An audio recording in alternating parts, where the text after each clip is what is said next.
Post office में काफ़ी schemes है, post office monthly income scheme है, तो पोस्ट ऑफिस में 2-3 ऐसी अच्छी स्कीम्स है जहां पर आप इन्वेस्ट कर सकते हो, जो अगेन बैंक फिक्स डिपॉजिट से 1-1.5% ज़्यादा देते हैं. If you ask me, I would suggest कि आप म्यूचुअल फंड्स में 1-2 ये कैटेगरीज देखो. फर्स्ट कैटेगरी है आर्बिट्राज फंड. आर्बिट्राज फंड क्या करता है? आर्बिट्राज फंड, मान लो रिलायंस इंडस्ट्रीज का स्टॉक 1500 रुपये पे ट्रेड कर रहा है. फ्यूचर्स करके एक प्रोडक्ट होता है जहां पर वो 1510 पे ट्रेड करेगा. जनरली ऐसा ही होता है. तो म्यूचुअल फंड क्या करता है?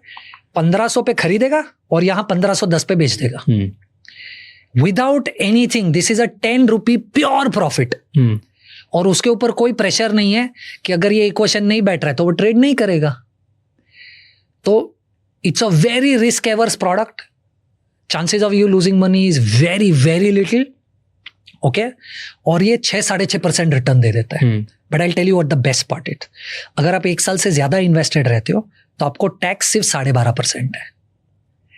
तो अगर 6% पे आपको 12.5% टैक्स लग रहा है तो आई थिंक रफली 0.75 कुछ लगेगा. फिर भी आपको 5.25 हाथ में आएगा वर्सेस 4.9 उधर. बट इधर भी नेट लॉस ही है. हाँ, और फुल लिक्विडिटी है. You can remove your money whenever you want. That's one advantage. Another product that you can look at is something called as income arbitrage fund.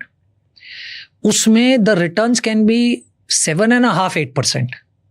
Okay, and the same incentive of 12.5% tax. Okay, this one's at least profitable. Yes, so this is what you should ideally do. अगर आप एक conservative investor हो. Mid वाले.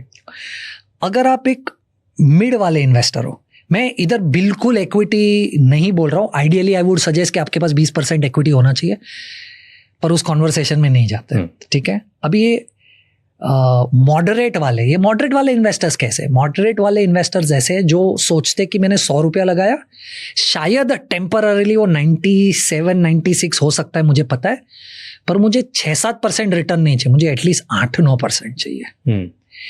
इन लोगों को mutual funds में 2-3 categories पे ध्यान देना चाहिए. सबसे पहले एक कैटेगरी जिसका नाम है equity savings fund. Equity savings fund में टिपिकली 75% पैसा मोटा मोटा डेट में और आर्बिट्राज में लगता है जिस पे रिस्क नहीं है, और 25% पैसा लगता है इक्विटी में. Okay. तो आप 100 रुपया लगा रहे तो 25% इक्विटी में और बाकी का 75 रुपीज फिक्स्ड इनकम में लार्जली. ये फंड्स इजीली 8-9% जितना रिटर्न दे सकते हैं. Okay. But the advantage is कि इस पे 12.5% टैक्स है. यानी आप शायद टैक्स भरने के बाद भी 7-7.5% कमा लो. So you're beating inflation here. Yes. Second is you can do something called as balance advantage funds. यहाँ पर.